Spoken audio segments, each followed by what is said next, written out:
Bienvenue à toutes et à tous à cette nouvelle séance de Découvrir le cinéma. Cette semaine, nous vous proposons de découvrir ou de redécouvrir La Maman et la Putain, un film réalisé par Jean Eustache qui est sorti initialement en 1973. Et pour commencer, remettons-nous justement dans le contexte de cette époque. Présenté au Festival de Cannes, le film sort simultanément dans les salles en mai 1973. Lors du palmarès, La Maman et la Putain reçoit le Grand Prix, une sorte de deuxième place, juste après la Palme d'Or. À sa sortie, le film provoque un scandale, mais ne réunit pas un public très conséquent, à peine plus de 300 000 personnes l'ont vu. La Maman et la Putain a fait ensuite l'objet d'un culte, que l'on peut notamment attribuer à sa rareté. Pas édité en DVD et jamais ressorti au cinéma jusqu'alors, le film n'avait été montré que 4 fois à la télévision en 49 ans, en 86, 97, 2000 et une dernière fois en 2013, suite au décès de l'actrice Bernadette Lafont.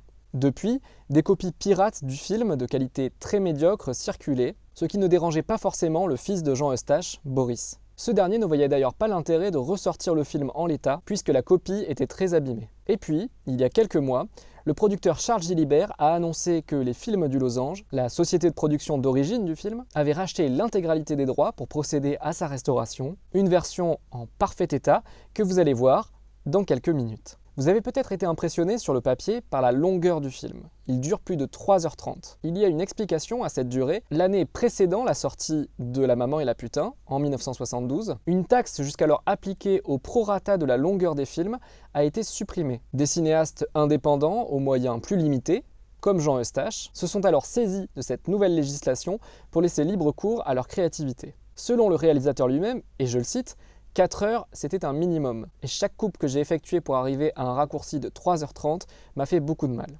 S'il y a un mouvement qui hante La Maman et la Putain, c'est bien la nouvelle vague. Vous connaissez certainement ce terme, mais savez-vous exactement à quelle période il est attaché? En fait, la nouvelle vague, c'est une période très courte. Les 3 ou 4 ans qui ont suivi le printemps 1959, période à laquelle de jeunes réalisateurs français ont proposé leur premier film, comme Claude Chabrol ou François Truffaut, suivi par Jean-Luc Godard, un an après. La plupart de ces jeunes cinéastes avaient en commun d'être avant tout des cinéphiles. Beaucoup d'entre eux ont d'ailleurs fait leurs armes comme critiques avant de réaliser leur propre film. Ainsi, La Maman et la Putain rend hommage à la nouvelle vague sur au moins 3 aspects. Le premier, c'est en mettant en scène un acteur et une actrice emblématiques de ce mouvement. Il y a Jean-Pierre Léaud, le Antoine Doinel de François Truffaut, dans Les 400 coups, Baiser volé ou Domicile conjugal, et Bernadette Lafont, celle qui a été présentée comme l'égérie de la nouvelle vague, notamment vue dans Le Beau Serge, le premier film de Claude Chabrol. Le second hommage que rend La Maman et la Putain à la nouvelle vague, c'est dans sa construction narrative. Un trio ou triangle amoureux, homme-femme-femme, c'est un grand classique dans les films réalisés par celles et ceux qui ont émergé avec ou autour de la nouvelle vague. Citons par exemple La peau douce de François Truffaut, sorti en 1964,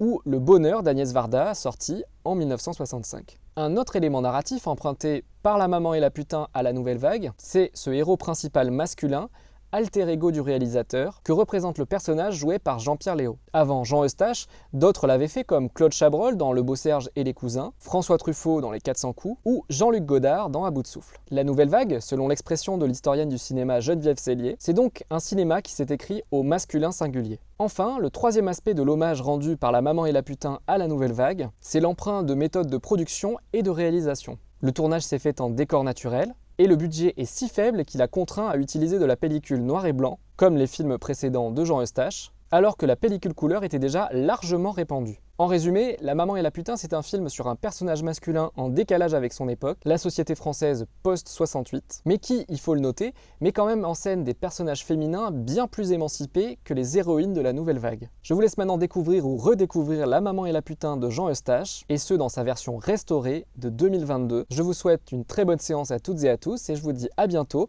pour une nouvelle découverte de cinéma.